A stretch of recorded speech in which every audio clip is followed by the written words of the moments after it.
everybody. Welcome to another episode of Hey Jude, where female comics across North America, we get together and we just yak about stuff. And with me this afternoon, I've got Lisa Gay Trombley in Los Angeles. Say hi, Lisa.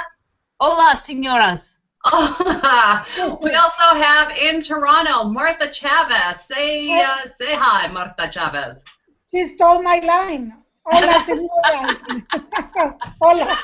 Hola. Hi, everybody. Hola. And joining us on Hey Jude for the first time, also from Toronto, Martha O'Neill. How you doing, Martha?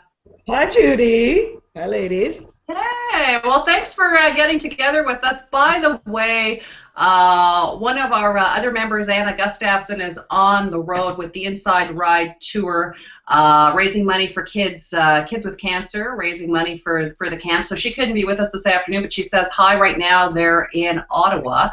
But we're going to chat about something kind of interesting in that, you know, recently a gentleman wrote an article, it was on Huffington Post, and he said that kids are now taking jobs, that first job that they have to get just to make some money. No longer people just trying to get jobs to make some money, but it's all about the feeder. What kind of feeder system does this get me into? What kind of launch is this for my career? And I was just wondering, it seems so much easier when we were younger. I was just wondering, you know, what was the first job you guys ever had, right? So Martha O'Neill, since you're the latest guest with us, why don't you tell us about your first job? Oh, I was 14. I worked in an ice cream parlor at Harbor Castle Hilton, right where the ferry docks for Center Island.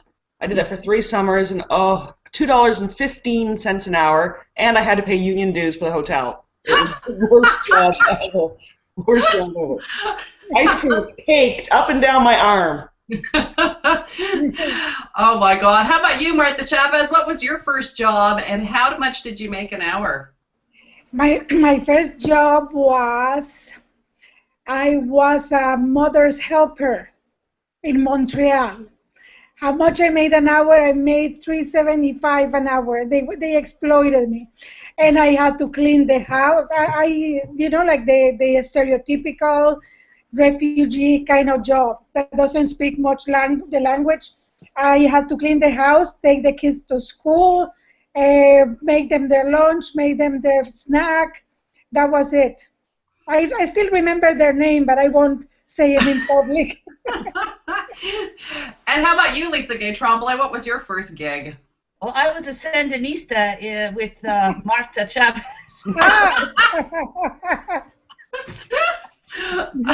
Late wages, 25 years at Yuck Yuck, so I think I get 1 penny per joke. Does that count? Or? What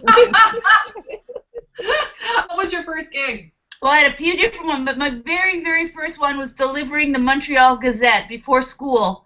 I think I was 11 or 12, and I used to get up before school in the dead of winter. I still remember it's pitch black in Ottawa. We lived right off the Ottawa River, and I'd have to walk down. Even the dog wouldn't go out with me, Judy. I'd open the door to let the dog in. He'd be like, yeah, no. It's way too cold out there.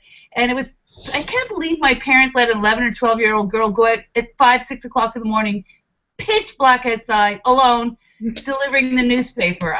And it was just, and then you go door to door alone collecting money.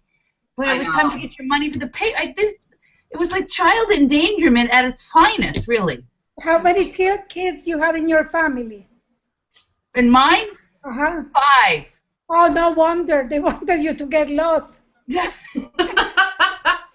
didn't notice anyway, Martha. Go knock to strangers' houses. It was. It's like you go to somebody's house, hi, I could have some money, and they go, yeah, come on in. You'd stand in there. I don't even let my kid, go next door without me walking her. I can't believe it. And then my favorite part of that morning route was that one morning I delivered to a funeral home, and those little electric mats that you step on and the doors open. Well, I guess they're getting ready for an early funeral, and I stepped on the mat to put the newspaper, and the doors opened. I screamed, went running down Byron. Oh my God! And I had an ice cream job too. By the way, Martha, I worked at the Dairy Queen for one summer. Did you? Slave drivers they were, yes. Yeah. Oh, awful. And that same summer, I also worked at Top's Car Wash. I washed inside back windows of the car. I would get in. It was a full-service car wash, and I would get in right after the hot wax and between the blow dryer. So you had to get in, wash that back window, jump out, and then run to the next car and do that. I did that for a summer. You imagine how old were you? 15. And that was with all these felons, I'm sure. They were all tatted up, you know. And you were wearing a bikini. I mean, it's unbelievable how unsafe it was. I also delivered the paper. My first gig was delivering the Toronto Star, and I had the honor of having, I can't remember now, it's a blur, I tried to blur it out, either Hell's Angels or Satan's Choice on my route. And, they tipped really, really well. I will give them credit, but probably Judy, the tips you told me were rolled up dollar bills with white substance on the end of it. Hey, you can't be too picky, right? You can't be too picky.